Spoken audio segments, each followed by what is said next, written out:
like a cat, it was a present from my brother. I read a lot of books, but I couldn't see between the lines.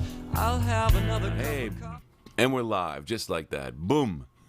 The Boom. first person to greet us was Mark Rosenbaum from the Rose Tree Gallery over in Algiers, who was a guest a few weeks ago and kind enough to still tune into our nonsense. Yes, I know. Thank you, Mark, for showing back up again. I heard you mention on that little thing, Mike was busy, making money. God, I wish that's what I was doing. I wish I was making money. I was taking my damn board apart so I could sell it. Sell it, though. Yeah, well, that'll be making money. That could eventually be making money. This is Hey, true. man, if I had anything I could take apart to sell, I would. The sad part is I'm going to miss it. If anybody out there wants to buy my acoustic guitar with all the painted stuff on it, just give me a good price. It's up for sale. We could auction it. Paul's got he knows how to play piano. Yeah, we only have like 12 watchers, though. So yeah. It would be a really tight auction. And one of them's my sister, who's living on a pension, for God's sakes. Yeah. So we can't auction off my guitar to the few people who still care what I have to say. You never know. Maybe we have a rich benefactor, right? Yeah, I'm not counting on that. Yeah, me neither. So, but the pandemic has given me a whole new healthy respect for money that I never had before. It used to be like water to me. I used to feel like I didn't want to keep it too long. Just let it run through my fingers because something bad's going to happen if I have money. But now I realize something's bad going to happen if I don't have money. It's crazy, right? I mean, I've been out of work long enough to realize how cool work is. Yeah, I know. And we had a rehearsal last night, by the way. We got together and rehearsed, and I was thinking, I wonder if we're going to be able to play. I mean, we're rehearsing, but God only knows if we'll be able to play. Right, y'all had a gig in August, right? We have a gig coming up on the 21st. Yeah, I'm supposed to be playing up in Chicago and Oshkosh, Milwaukee, at the same time that weekend, and I don't know if it's going to happen. The ticket is purchased, and I'll have to pay Alex McMurray back if I don't go. But I'm gonna have to pay him back. Have you heard anything about Lollapalooza yet? I mean, like I said, what I mean is are they considering it a super spreader event yet? Did they? I think it's a little early to tell. Good. Because it usually, 10 to 14 day incubation period for this thing. Yeah. But I mean, like I said, there was a festival in the Netherlands the week before Lollapalooza that had 20,000 people, and the week and a half after that, 1,000 of them had COVID. It's 5%. That's 5%. So if you go to Lollapalooza, that's 300,000 people over the course of 3 days, and 5% of that is 15,000 COVID cases that we didn't have before.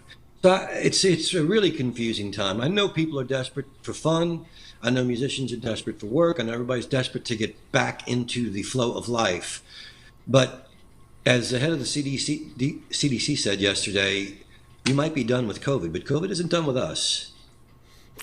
Right. And in fact, because we haven't gotten the vaccinations, right, it's going to stay with us forever, they're saying now. It's like we had a shot at... the Trump, with his insanity, with calling it a hoax and then saying, let's drink bleach and then maybe shove a UV light up somebody's ass to clean them out from COVID. I don't know what he was saying. But, I know. And everybody's all those Republicans are so in lockstep with him. You got the governor of Florida, who's now trending as Death Santis, who's got the highest COVID rate in the nation, and he's just defiantly saying no. Now he thinks he's going to run for president and be the anti-vax, anti-science guy. I don't know why the Republicans are so against science. As the comedian Michelle Wolf said, when I was in high school, not believing in science meant failing. Well, not to mention, I mean, all these guys are on Facebook. I mean, that's on their phones. All of this stuff is math and science. It's like, guys, you lived your whole life surrounded by math and science. But what is that, magic? Is it magic? I heard somebody say, well, it's just not my thing. I'm like, we're not talking about fucking fashion, man. We're not talking about you buying a pair of Crocs. Well, it's just not my thing. I don't wear Crocs. I guess your thing is dying and spreading a disease to your friends and family. I guess that's what your thing is.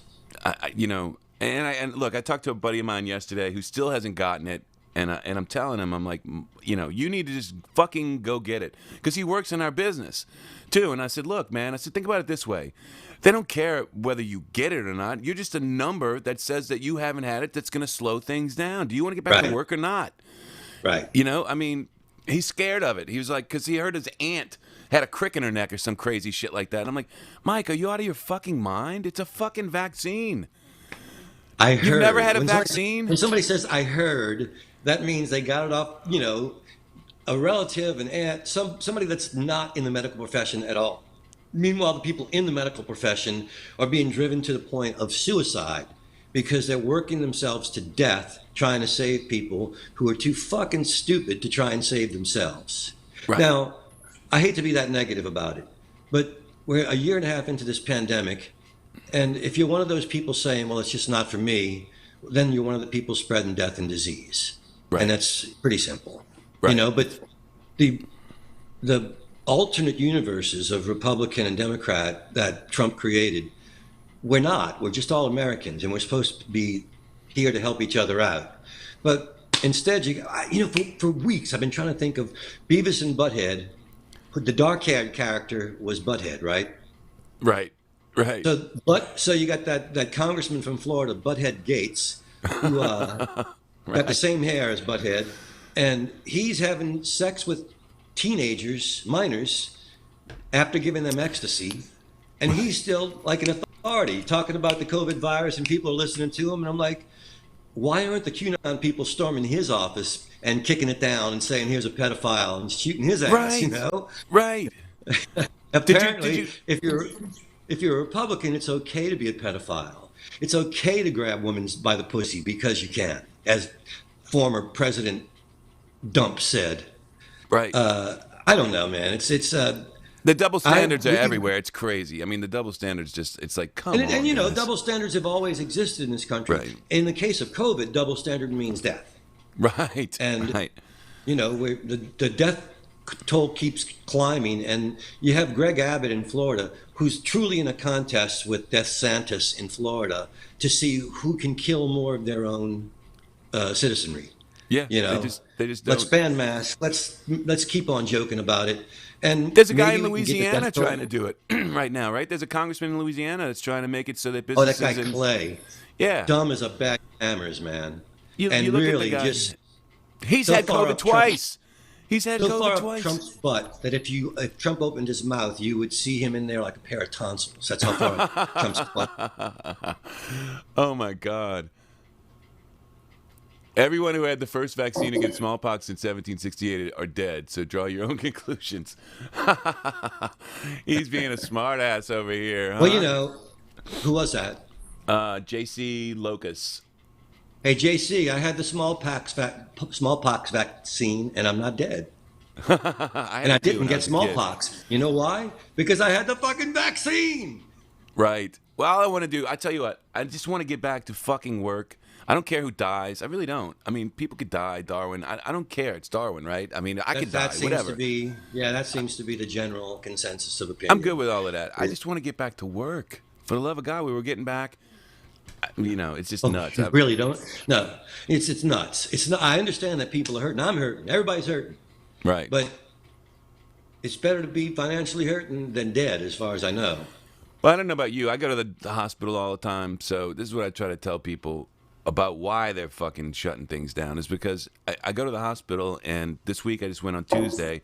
Last Tuesday when I went in, they had stopped all elective surgeries.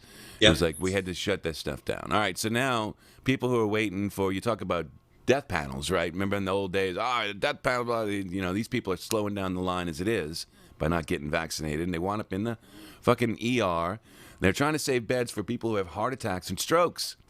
Because that still happens. People get in car wrecks. Hey, and guess they what? Have heart attacks. That doesn't they have ensure strokes. anything. I know. I have a dear friend, a fellow named Ken Harvey, who passed away this week and is being mourned greatly on Facebook because he was a source of joy. The guy was sarcastic and funny, and he saw through the bullshit, and he could make you laugh. And he was kind. And he was suffering with stage 4 cancer and had a stroke and needed to go to the hospital. And they wouldn't take him because of the COVID. So he had to go home. They don't have be with beds. the people he loved for a couple more days until he could pass away. Right. You know, Uh, I so hear it was a peaceful passing, and I'm glad for that because he was a peaceful and peace-loving guy. But the fact that he couldn't get into the hospital and being taken care of because people don't think that vaccine's for me. Fuck, man. And I then you know. got the guy up in northern Louisiana who died, Luke Ledlow, and his wife's now going on and very emotional. How she wished he could have had the vaccine, and he certainly would have taken it. But there's tons of pictures of him holding face mask, maskless rallies with 1,000 people in front of him. Nobody's wearing a mask, including him. And so, would he have taken the vaccine, or does she wish he had a chance to have taken the vaccine? Steve Scalise waited a year and a half to start saying it's actually real and he got a vaccine. Well, the death count still on you, buddy, because you were calling it a hoax at the start. Not to mention so the constituents. Not to mention they've lost a lot of these people now. Like DeSantis came out a week and a half ago, says, "Hey guys, we really need to get this vaccine or whatever like that." It was the first time he kind of came out in favor of getting the vaccine, and they started calling him a sellout, saying somebody got to him. Somebody got to him. They paid him off to push this vaccine and stuff. And speaking of coming out, Lindsey Graham got COVID. Did he? Yeah. None of these guys are going to die because they have that Ravenna, whatever shit that they use. The stuff that can't be used on regular people right now. It begins with an R. But politicians can get it. Yeah. Trump, they use it on Trump or whatever because it's still, they don't know what it does. Funny thing is, maybe it kills these guys. I don't know. I just... I don't know. I don't wish death on anyone, but... I don't wish it on it, like, but Darwin's fine. Let's do Darwin. Yeah. I mean, for the longest time, the right had, the thinking Darwin theory means the survival of the fittest, meaning be a bully like Trump because the strong survive. That's not how the Darwin theory works. No. The species who adapt, from the tiniest species to the largest species, it's the ones who adapt to evolution that survive. It's the ones who use their intelligence, their cunning, and their instincts to survive. So, Darwinism, yeah, man, Well, I figure, as the right is fond of saying, kill them all, let God sort it out. Let God that seems sort to them be out. what's happening. Exactly. Man. All right, some good news. Suicide Squad is coming out this weekend, and it looks completely insane. I think it's gonna be a lot of fun. I can't wait to see it. I might even pay because I don't want to go to the theater now. Right. Like I was supposed to have a gig this Thursday. Well, it's on HBO Max, but you don't have HBO Max, but it's on HBO Max. I don't want to talk about that. Yeah, it hurts I know. me. I'm sorry. You can come over to my house. I tell you what, come to my house. We'll hang out sometime this weekend, and we'll watch Suicide Squad with masks, with masks, and not to mention, I'm sure you haven't been high in days, so we'll have to get you high and everything else. Is that legal in Louisiana? I don't think so, but when has that ever stopped us before? That's the question. I've done my part for legalization in my life. When I was in Cowboy Mount, the first thing that I used to do when I'd get to Washington, D.C. was hop off the tour bus, skate over to the White House, the back fence, which is far away, and blow a joint through the fence. Nice. Because I knew they had shooters up there. I knew they were watching me with their binoculars, and I figured I'd at least give the guards a good laugh, That's right. Like, look at this idiot over here smoking weed like we care. He's blowing it like in we here. care. Like we care. Go ahead, dude. Do your thing. Oh, man. Let's see. We got, people, most of our people are kind of with us on this whole thing. Bill Burr had me laughing about the fact that these guys, if it's a lap band surgery or something, if it was penis enlargement, these guys would be over there getting that damn shot. This shot makes your penis 2 inches longer. They'd be signing up for it. Getting the dang thing wouldn't take a second. You got politicians, and we won't name them again, but buttheads among them, is that snorted cocaine, took ecstasy. You don't know what's in that fucking shit, but you are going to worry about what's in the vaccine that's going to save your life. By the way, I've told some of my friends that I know used to do drugs with me in the 20s, who now have an issue, and I'm like going, dude, the shit that we used to do, we would take pills, we didn't even know what they were.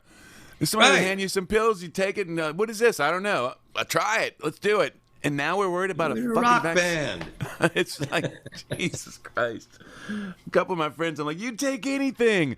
I've seen you fucking snort shit that I wouldn't even put Now, like, if they would put a little something in the vaccine that got you high, you get a lot more politicians going in for the vaccine. Well, and then Biden was pushing to give everybody $100 who got the vaccine at this point, right? Which I think was a Yeah, attempt I've to already get kids to gotten do it. mine.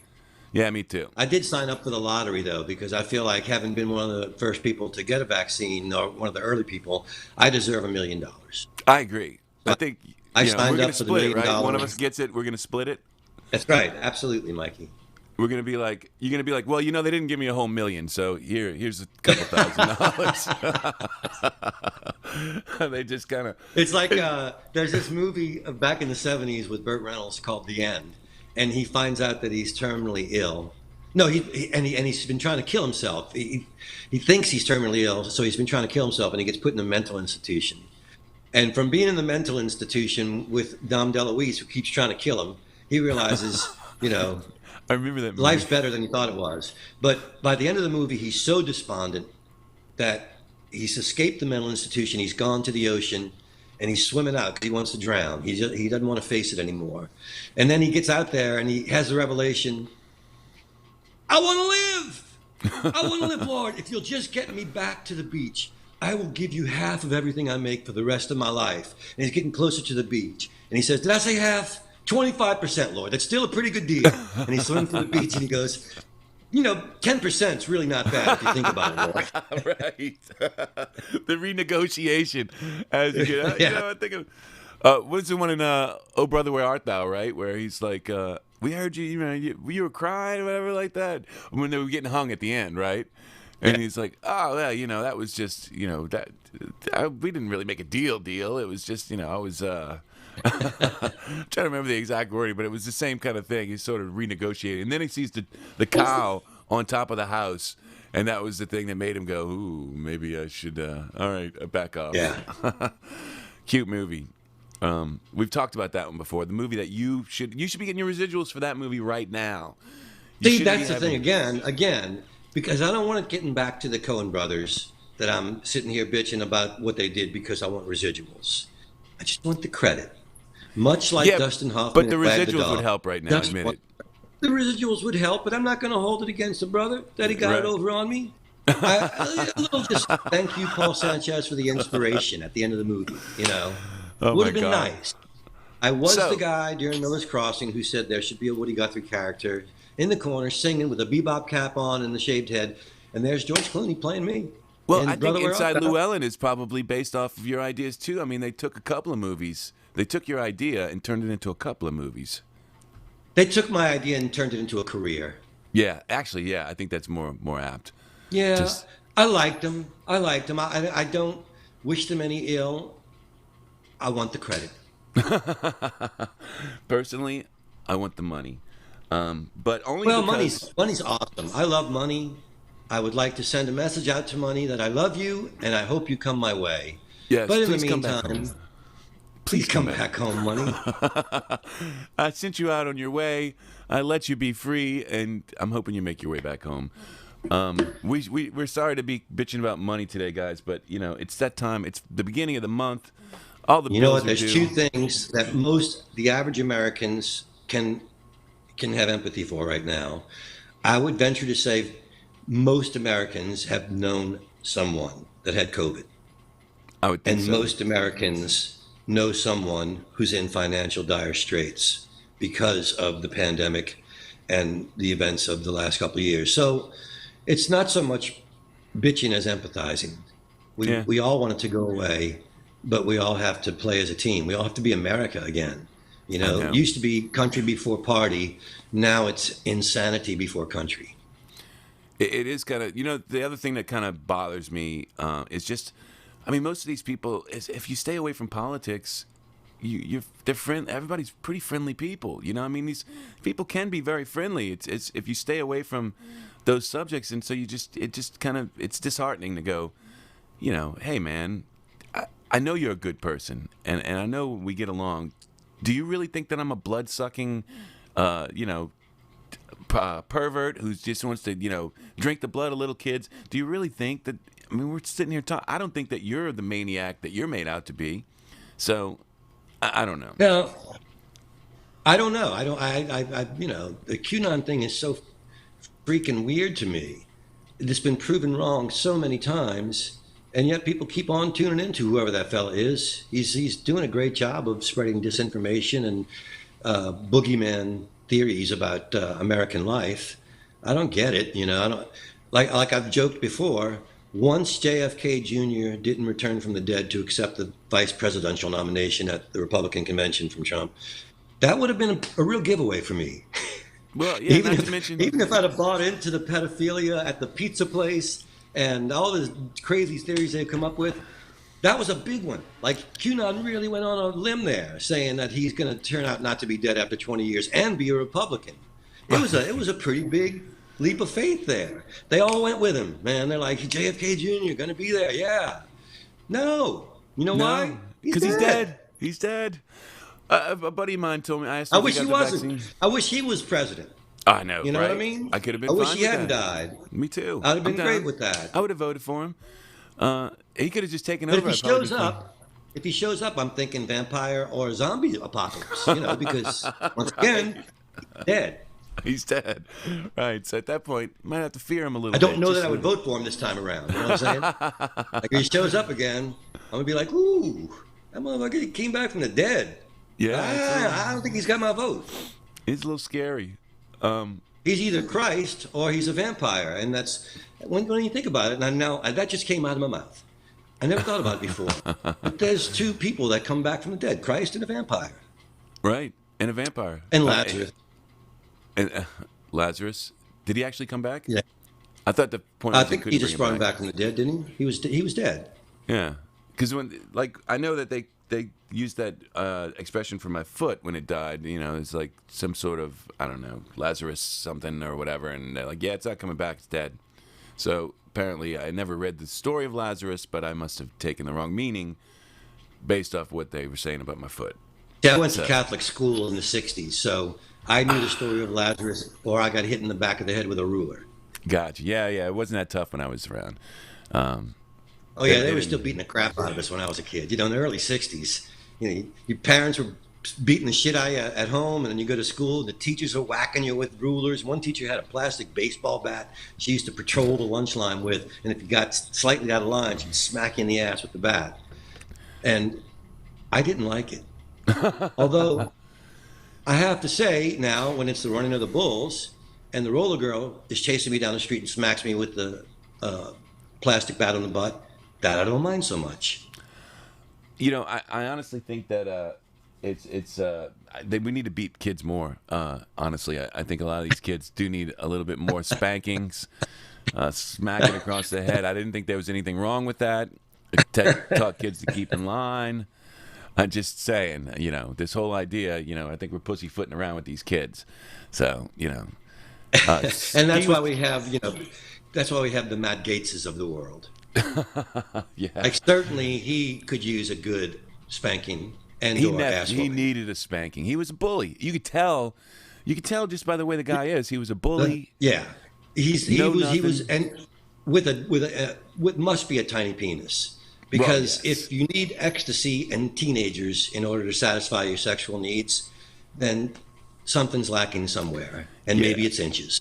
Yeah, it's a lot of overcompensating going on to make him feel that. And that hair is ridiculous. I'm sorry, but that fucking hair it's is unbelievable. Ridiculous. It's like Elvis had a turd that grew hair. I mean... I look at him often. I'm like, who the fuck is your stylist? And how do you get your hair to do that? What do you put battery acid in it? What makes it stick up that way? I don't know. It's just maybe it's something about Mary. Maybe it's something about it could be right. Nice. Seeing as he likes to have sex with teenagers, maybe he just takes a little and after sex just rubs his own stuff on his head. I was about to say that. I couldn't think of the semen. That's the legal word you can say. I almost said jism, but semen's so much nicer. All right, wait. So now I'm taking another detour. All right, so I've started planning out our next scene that we're doing together. In the Martian movie? this is man, this is Oscar material for you. I don't know if you say a word, but there's so much that comes off of what you're thinking. Basically, after this knucklehead on the ground gets wiped out by a goddamn wave he wasn't even looking at, you're just sitting up there trying to figure out what's going to happen next. As you get up, you can tell you're deep in thought. You walk over to now all this stuff is coming from an angle that's in front of you, and you can tell that you're trying to figure out what the fuck am I going to do next. You're kind of maybe a little concerned. I don't know if you caught my turn on the Showtime series Your Honor. But I was on 3 episodes and I only had one line. So it was mostly internal work, reading my face. I consider that I may be one of the great eyebrow actors of all time. Well, there's lots of eyebrows going on in these scenes.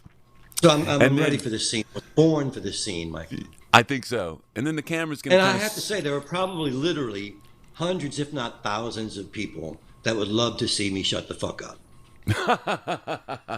Yes, just seeing you quiet and you're like, hey, I like this scene. How'd you do that shit? How'd you do that, Mikey?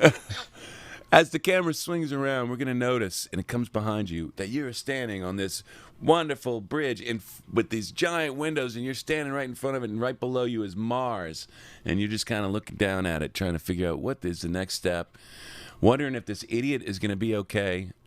And I think at that point you're going to have to communicate to somebody. But man, the internal strife, as you're trying to figure out. I know. I'm so excited about this shot. It's it's going to be a great shot. So tomorrow we're filming a video for a rapper, and I'm supposed to go hook my stuff up. And tonight, I got such a busy day. Oh my God. But I'm supposed to go hook my stuff up tonight so that we can start the first one over at Will's place. He's got a nice big green room. And we're going to put this rapper in a classroom, and we're only trying to get 30 seconds or so for the video, which I don't think is going to be that big of a deal. But that'll be the first test, and then we're gonna go in and film our thing probably within the next week or so, if you're available. All right. Unless you pick up a job or something. But I might have a commercial next week, 2 days. I'm waiting to get confirmation on that. That would be nice. Because once again, I dig money. Yeah, I like money. God's sakes, we need money, man. Quiet Paul is most unnerving. Speak your mind, brother man. Yeah, I guess. Says Freddie Blue, the only guy who can talk more and faster than I can. Yeah, I know. He's definitely. What that cracks me up about Freddie is he doesn't give you a chance to laugh at his jokes. He's already laughing. He's laughing before you get a chance to laugh, and you're like, you got it. That's how I was feeling. Thank you. It's good. It's a good laugh. Well, he is a bundle of energy. He is, and the sweetest guy ever. He's always looking out for everybody. Come on, Freddie's. He sure is, always. And you know what? His singing is coming along so well, man. I mean, I don't know how many of the videos I sent. I maybe only sent you Canal Street, but I think he sent all. I did. No, he does. When he first started singing a few years ago, he was sort of overdoing it. Mm-hmm. He was like almost. It was like an affectation. It was pushing hard, and it was almost like an affectation instead of singing. And he's going to this voice teacher that has really brought him to his zone, to his sweet spot. And hearing him sing now, it's really, for me who loves him and has watched him develop, it's really gratifying because he's enjoying singing. He's not there nervous that he's going to be a good or a bad singer. He knows he can sing, and he's giving you his voice, and it's beautiful. And his voice teacher, Guy, is the guy that he sent me to help with my vocal dystonia. And believe me, like I've said before, Katie Agresta in New York is one of the finest vocal teachers alive. And Debbie Davis's mom, Barbara Smith Davis, one of the best voice teachers I ever went to. Unfortunately, neither of them had ever dealt with dystonia, so they were trying their best to give me things that would help, but they didn't have the experience that Guy had, which was, one of his students hadn't spoken for 5 years, let alone sung. Mm-hmm. And so to him, I'm a much easier task. He thinks he'll have me singing again by the fall. And so it's been great. I don't know how I got there. No, you were talking about Guy. We were talking about Freddie. And Guy. And so, well, Guy. if it's man. okay with Freddie, I'll just say, I mean, the last he had to re-sing a song that he had sang a while back. Anyway, we came back in to sing the song again. I think he had sang it like 6 months ago or something like that, and he wasn't happy with the performance. And at the time, like you're saying, it was sort of an affectation. He sang out too much, and anyway, we go in and he did 3 takes.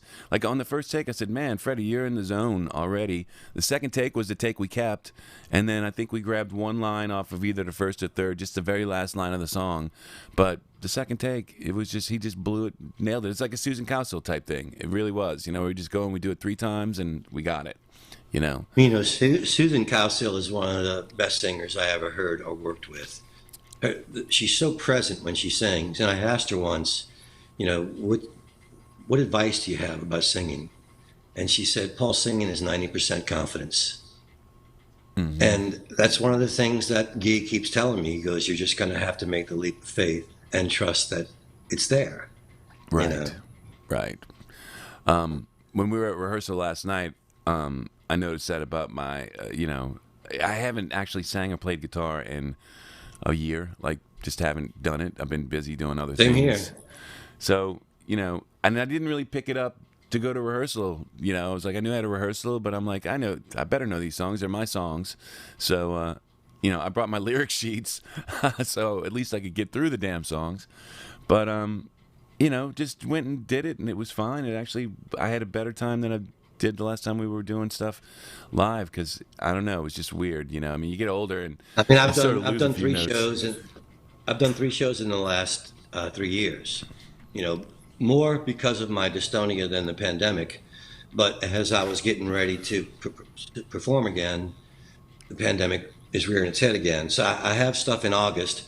The first one was supposed to be this Thursday, and it's canceled because I don't want to be in a small room with people because it's dangerous these days.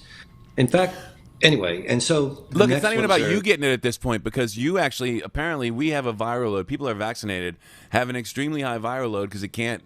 So the idea that you could actually get invincible. I read a story in Baltimore this weekend. 15 people got together for a dinner party. All of them had been vaccinated. 2 weeks later, 11 of them had COVID. Right. So the vaccine keeps you from dying.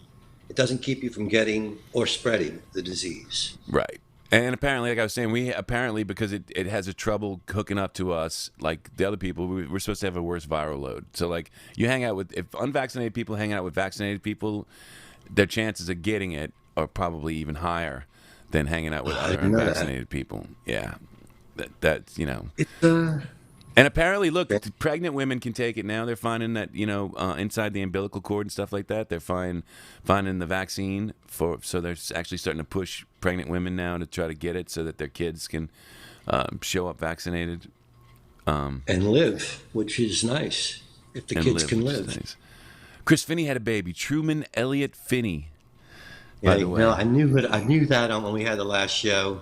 When we were supposed to have the last show, because Louis Ludwig had posted it, but I didn't want to say anything because I didn't want to, Right. I figured you're closer to Chris and you should say it before me. Oh, yeah, it was very nice. I was going to forget. What's his name? Truman Elliott Finney. So that's great. Yeah, I thought so too. Chris is going to be a wonderful father. He's one of the sweetest guys I ever met in my life. What part didn't you know, JC? Because I have no idea what we were talking about. He didn't know some part. God only knows, because you guys are behind us by probably about a minute and a half. So by the time you guys comment on something, we're way past it. We don't even know what the hell you're talking about anymore. Actually, we don't know what we're talking about as we're talking about it. It's dangerous for the fetus, Shmoo says. Oh, having COVID during the pregnancy is dangerous for the fetus, yes. Yes. So, well, having COVID in general is dangerous. Yeah, I would assume so. Yeah. So it's interesting. That must be what he was talking about, is pushing the for pregnant women and stuff like that to have the vaccine. Maybe that's what he was talking about. Because I don't know, man.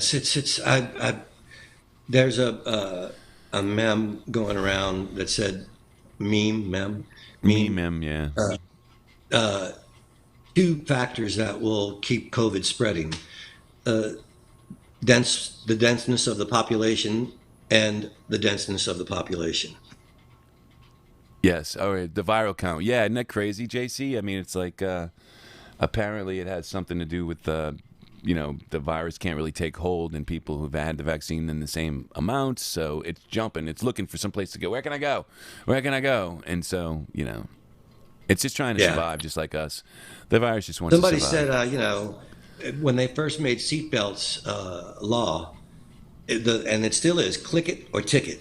And somebody said maybe if they started saying, mask it or casket, people will start getting the message. Mask it or casket. Well, in a way, I kind of wish that the thing was more deadly, because I think then people would take. They were always afraid of a COVID because they knew that a COVID would, COVID's a cold, right? And they knew that some of the COVIDs could be dangerous and kill a lot of people. I'm not saying it didn't kill a lot of people, because it did. But imagine if it killed half the people who got it instead of just 2-3%. I think you'd have lines to get vaccines out the fucking door. I don't know, man. People are fucking crazy. Like, the president of France made it mandatory last week to where you had to wear masks again, and you have to show proof of vaccination. And the people went nuts. There was riots in the streets and all this stuff. And like, to those people, I'd say, why don't you just jump off a bridge or something? If you want to die that badly, why don't you just go fucking do it and leave those of us who want to live? My body, and the people that say my body, my right, they crack me up too. My body, my choice. Well, how do you feel about abortion? Right. Yeah, because generally, most of those people. It's the same people. Yeah. Pro-abortion people don't want a mask, and they like capital punishment, but they're pro-life. Although I will, to be fair, some of these anti-vaxxers are definitely are the pro-abortion crowd too. I mean, some of them, because the anti-vaxxers came out of the far left. A lot of those people, because they're all health nuts, and it's all about natural herbs and natural solutions and holistic medicine and all this stuff. But there comes a point where it's like, look, that's just it can only help you so much, guys. Yeah, it's a crazy world we're living in, Mikey, and I honestly don't know when. I mean, I think that we'll be dealing with this thing probably for the rest of our natural lives. Oh, they said it's here to stay now, and they're just figuring out, at some point we're all going to have to get regular vaccinations. So here's the other thing: these people who won't get vaccinated, they may not die this year. They may not die next year, but COVID's sticking around forever, and until they decide they want to they're gonna catch it at some point. Everybody catches the flu. Everybody's gonna catch COVID at some point, right? And either they're gonna die or they're gonna be really sick and decide, I can deal with this, But the other thing is each strain keeps getting worse. That's the other thing. The strains keep getting more deadly. There's a great Nietzsche quote: "What doesn't kill me makes me stronger," and that somebody has twisted that quote to say, "What doesn't kill me mutates and kills me." Right. It doesn't kill me mutates and then kills me the second time. Because I've heard a lot of people say that you already had COVID. It was but this is not the same COVID that you had last time. This is a new strain, guy. Yeah, you made it. And you want to have it again? You want to get it again? Go. Right. Go, man. Have at it. Yeah. I know we kind of jumped off on this thing today with the vaccines, but it's on my mind because, God, I just want to get back to work. My God, I'm just so... And I know, just brother. the idea that we went this far backwards. Now we got mask mandates again. You can see we're headed back towards... They say they're not going to shut it down this time. They're just going to... We're going to keep going. Let people die. There's only the so new much solution is we're just going to let you fuckers die, and that'll just... that'll slow the rate of COVID. That'll slow the rate of COVID. So we'll see if but they're claiming, they're not shutting it down again. So... Especially for people who just decide. Well, you know what? They're claiming a lot of things, and it's people talking out of their butts at this point because this disease is dictating what needs to be done. No, you're right. The scientists aren't dictating it. Trump wasn't dictating it. Whatever you think about it isn't dictating it. The disease is deciding what it's going to do. And when we cornered it, we had it cornered briefly. It just mutated into the new variant, and that's what diseases do, and it will continue to mutate into different forms. If we'd gotten everybody vaccinated, then it wouldn't have had any place to go. because we know already that it's only affecting 1% of the people. That's enough to knock it out. If we'd have got everybody vaccinated, they could have actually had a shot at knocking COVID-19 out. But it's too late. But now. instead, again, we had a man sitting in the White House who wanted to drink bleach and get a UV light shoved up people's asses so they could get rid of COVID. I have to tell you about that. I really wanted him to. I wanted him to be a man of his word. I wanted to see him drink bleach on television while someone stuck a UV light up his ass, just to see if it killed COVID. I would have paid. In fact, I would have gone pay-per-view to see somebody stick a UV light up Trump's ass and watch him drink bleach at the same time. Oh yeah, I think that would have made big money. He could have made big money. It'd been done better than his steak business, for sure. You know what? He likes attention so much that if he'd have thought about it for half a second, he might have gone for it. He might have gone for it. It doesn't have to be real bleach. Let's just pretend we're drinking bleach. We'll put some water in a Clorox bottle. He's dumb as a bag of hammers. He'd have gone with the bleach. No shit. And you just know Lindsey Graham would have been more than happy to shove that UV light up his ass. Oh yes. He'd have if been in turn Trump did it for him. Oh my God. This is like one of the angriest and filthiest shows we've ever done, Mike. Yeah, well, I think we're both starting to be like, God dang these people. What is going on? Well, being broke will make you mad. It does make you mad. This is the worst group project ever. You're welcome, Freddie. Of course, we appreciate and love you too, brother, for sure. So what is your plans for today? I'm getting a haircut because I might have a commercial next week and I want to look tight. Yeah. And checking my P.O. box to hope that money is there. And seeing my friends Mark Carroll and Carmela Rapazzo later on for a bite. Please tell Mark. Carmela was supposed to be playing St. Alphonsus Church tomorrow, but her piano player, Oscar Rossignoli, has COVID, and so has to be quarantined for 10 days. He's doing okay. He's not in the hospital. He's home. He's taking care of himself. Was he vaccinated? I don't know. I would have to assume that he could have gotten vaccinated from the musicians clinic, and I would think he probably did, but I don't know. Yeah, Chicago Lou says, you need a haircut? What? Haircut? Hey, man, I need a haircut because to get my hair to sit this flat on my head, it takes an awful lot of pomade. I got a lot of Dapper Dan going on here. From my hair. My hair. I need my Dapper Dan.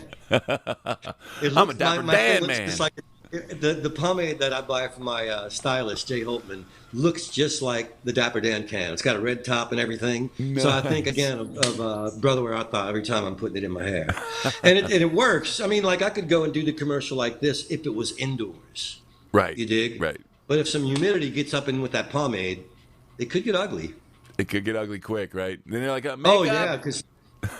and then, oh boy, once hair and makeup gets a hold of my hair, it's bad. It's bad because my stylist Jay has been working with me for 10 years, and he's tried every trick in the book because I have really curly, frizzy hair up here.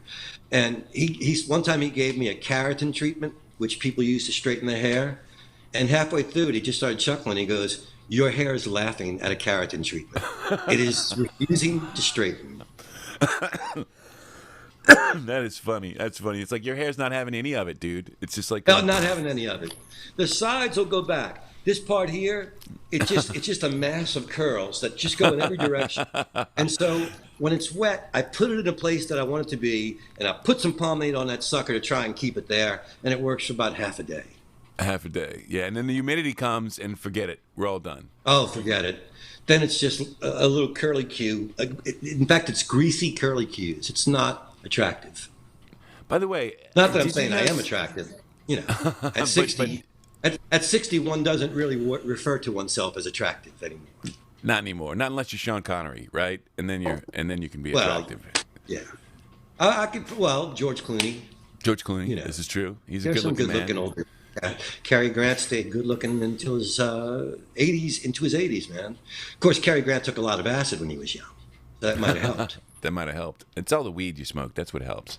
That's what You know keeps what it you was young. when Cary Grant in the '60s, LSD came into the society as a psychiatric tool. So his psychiatrist had him take an acid to expand his mind and to get rid of his neuroses. And I want to meet that psychiatrist. So we didn't have a guest today, as you can see. I didn't have time to mess around with any of that stuff, so I apologize. We were going to have Chopper on. Well, once again, Mikey, the thing about being our own sponsors is no, the sponsors aren't going to berate us. We missed 2 shows last week. We missed one on Monday, and the sponsors still dig us. And the sponsors still dig us. But we are going to do this Patreon thing, guys. We have got to do the Patreon thing, so it will be happening. And then we'll see where it goes from there. Maybe we'll get... See, if this were our... if we were actually going, yeah, that's a job. We have to do that. Then you might see us every 3, days a week or whatever we're doing. You might see us. If, Yeah, if somebody were... let's face it, if somebody were paying us anything to be here, yeah, they we would definitely... They would see us every... Yeah, it would be a It wouldn't take much. No. At this point, just whatever you got. That's the Whatever salary. you got, we're gonna love this stuff, this Patreon nonsense. And I don't know whatever happened with the cups, but I'm sure that some of you guys have probably ordered cups by now, and I'm sure Amy has sent you cups. Nobody sent me their address. I'm sorry. I was willing. I owe Amy a cup, and I owe Phil Gussman a cup. And if either one of them wants to send me their address, they will get a personal coffee cup from my cupboard. It won't be another cup of coffee cup, which we haven't received yet. We got to work that out with Amy. Yeah, I got to work that out with Amy, but that'll be coming soon. So, well, I got to work to do As far this as we morning. can tell, she's undercharging. Yes, we have to work. She's like me. She's like, let's start a business and plan on losing money. Right. So how much does the cups cost to buy? $7. All right, we'll sell them for $5. Perfect. By the way, the new Ghostbusters, did you see the trailer for it? It's got the kid from Stranger Things in it, right? Yep. Yeah, so I did see the trailer. It looks interesting. It's Jason Reitman, right? So it's Ivan's son, and Ivan was actually there. Like I saw some little behind the scenes stuff, and Ivan was there for a lot of it. And they kind of worked on it together a little bit. It was kind of cute, the commercials that I saw. Father and son. Nice. With Jason being in charge and his father being sort of it was really kind of cute, but. That's kind of the thing about the Beatles records that Niles Martin remixed. Or Niles or Nigel? Nigel, I can't think now. Right. But it's his father's work. It's his father's most well-known and treasured work. Mm-hmm. And with George Martin dead, they did the right thing and they hired his son to use modern technology to make it sound like it. Every time I listen to the remix, because George Martin's mixes were wonderful, and I revered him as a producer. But when I hear his son's remixes, I go, this is definitely what George Martin would have done if he had today's technology. Well, what they did was they went back to the original tapes, and because what they would do is they would the band would play together, and then they would mix them all down onto one track. And that would be the band track. And then they would play some more stuff and mix that down to another track. So they were trying to work inside 4 tracks. So what they did was they went back to the original tapes, loaded all that stuff into Pro Tools, and then they had everything separated like we do now. So I was wondering. So when they did the mix downs, they still kept the original tapes. Yes, but they went through but now they had the drums separate from the bass and all this stuff. Now they have it all separated. So I was wondering how he got those mixes, man, because the mixes are gorgeous and full and powerful, and I was wondering, wow, that's incredible that's a lot of tape they kept. Yeah, if you think about the amount of overdubbing they did in their career, that's a whole lot of tape that Not somebody to mention, saved. we know that how many takes they had of everything. Now, I'm sure they went through and, they're doing it a little at a time, right? Because remember, Anthology came out, and all of a sudden there was all these takes that we'd never heard before. Right. One of my favorite ones is there are several remixes out now. Revolver has been remixed, and not Rubber Soul, Sgt. Pepper. Sgt. Pepper remixes are awesome because you get a lot of outtakes. Yeah, that's really fun. Yeah, that's really fun. What was the song? When I wake up early in the morning.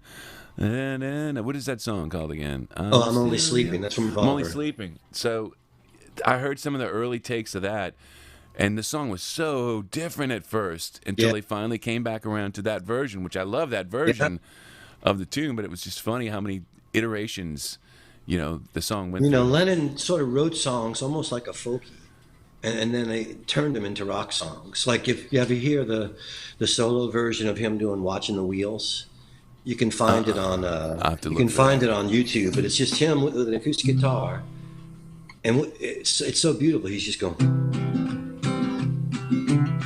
People say I'm crazy, doing what I'm doing. You know what I mean? Yeah, it's yeah. Just a cool little folk song. Well, but he mentioned that. You saw what McCartney said about "Come Together" when he did "Come Together." It was basically that Chuck Berry song. It was really upbeat, and actually, I didn't know Chuck Berry songs. I didn't get to watch the last 2 episodes. My brother-in-law Eric Williams invited me to his house when all my wife's sisters were getting together for tea. So I went over to Eric's, and he has Hulu, so we watched 4 episodes, and I didn't get to see the one on "Come Together." They played the original Chuck Berry song, but it even starts with "Here Come Old Flat Top." He come over. Oh yeah, he told me. Well, Lennon paid for that, man. Oh, Lennon did he really? Yeah, Gotcha. he was doing it as an homage to Chuck. Right. And the song is nothing like "You Can't Catch Me," which is where he got the line from. But "Here Come Old Flat Top, He Come Grooving Up Slowly" is straight out of the song. Straight out of the song. Naturally, Chuck didn't own his own publishing. It was owned by another guy whose name I can't recall right now. I would have to look it up, but he was also like a gangster in the music business. He was a guy that had people killed that had crossed him. Jesus. And so he sued Lennon. No, it wasn't you. Sorry, my mistake. It wasn't "Come Together" that got him sued. No, wait, it was. And so the guy sued him, and Lennon had to make an album of rock and roll covers that he owned the publishing on in order to pay him back. So that was the album he was making with Phil Spector when Phil Spector lost his fucking mind. He took the tapes home to his mansion and didn't stop showing up at the studio. And Lennon went to his house and rung the buzzer, and he's like, "Hey, it's John, I want the tapes." And Spector's so out of his mind, he thinks it's John Ehrlichman asking for the Watergate tapes. And he's got his bodyguards with machine guns around him, and insanity, So it took a long time for the album to come out. In the meantime, the guy that had sued him got impatient, and so he released on TVT Records rock and roll album, but it was unmastered mixes and all this shit. So Lennon sued him back and got the rights back to his own fucking album. Nice. Good for Lennon. And then to really sort of give the guy the middle finger, he had to put at least one song that guy had publishing for on his next record, which was Walls and Bridges. So the last song on Walls and Bridges is Ya, sitting in La La waiting for Ya, the Lee Dorsey song, which just fucker owned the publishing on. And Lennon had it with his son Julian, who was 9 at the time, on drums. And it's a really basic childish version of the song that only lasts about 40 seconds. Right. Technically he covered the song. He fulfilled his obligation. That's great. Philip Gusman's asking, what albums can he buy? Do you have any records? Any of them on vinyl? Just the latest, right? Just Jet Black and Jealous. No. I have 3 on vinyl. I have Jet Black and Jealous on vinyl. I have I'm a Song, I'm a Story, I'm a Ghost on vinyl, and I have One More Trip Around the Sun on vinyl. So there you go, Philip. Go buy all 3 of them. If you already own them, give them to somebody else. Go buy some records. Go give the man some money. Let's support our artists here. Let's get him some shit to do. Yeah, if I ever play shows again, I plan on selling my CDs and albums at the lowest price possible. Because let's face it, if you can't give away CDs anymore, because you can't buy a CD player. So I tried to sell them for $5 at Louisiana Music Factory, right? And Barry's like, "Paul, you're going to lose money because we're going to still have to take our share, and you're going to be making less than they cost you to make it." I'm like, "I'll be making something." Right now they're sitting in the goddamn closet, man. My daughter Allie started buying CDs, and she bought herself a player that plays CDs, and she's so excited about the way it sounds. She's like, "Oh my God, this sounds so good!" And I'm like, "Yeah, that's old technology, sweetheart." But CDs did sound good. But she's always had crap. Like, it's so funny. I'm like, "Are you really my daughter? Because this sounds awful. This is the worst thing I've ever heard in my life. What are you listening to? This is garbage." But I think we got to get out of here. I guess we got Friday. We got the superhero review coming. We'll have. Wow, that went by fast, Mikey. It certainly that did. went by really fast. You A see nice how bitch fest. venting a nice bitch fest, you know. Mm-hmm. And I would once again just urge Butthead Gates to change his tune, stop having sex with the minors, and start asking your constituents to get vaccinated. I mean, how hard is it? For the love of God, guys, it's free.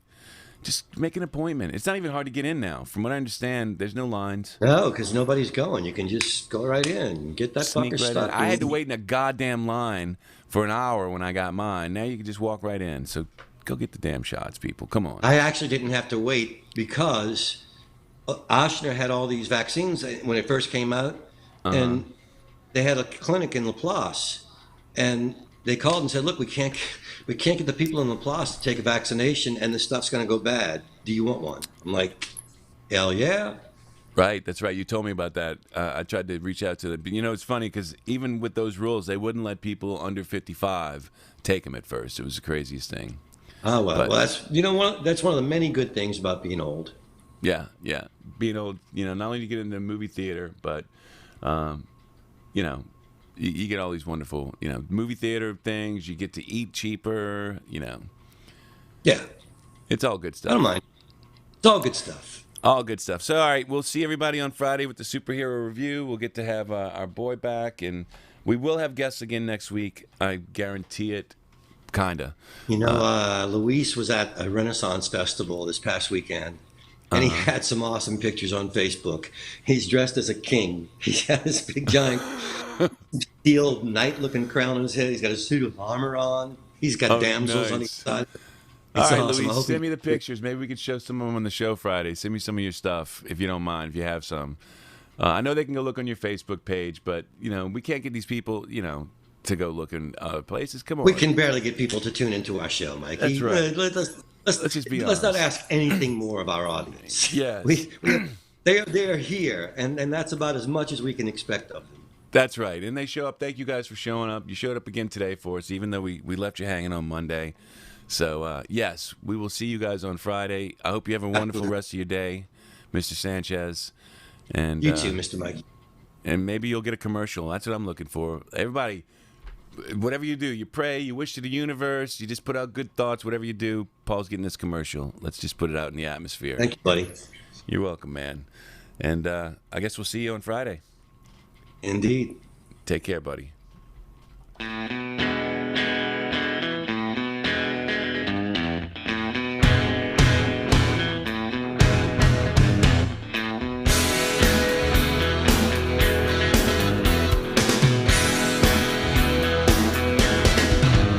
Well, I used to keep my money in a cookie jar.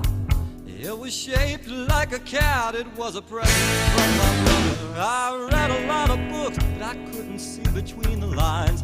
I'll have another cup of coffee if you don't mind.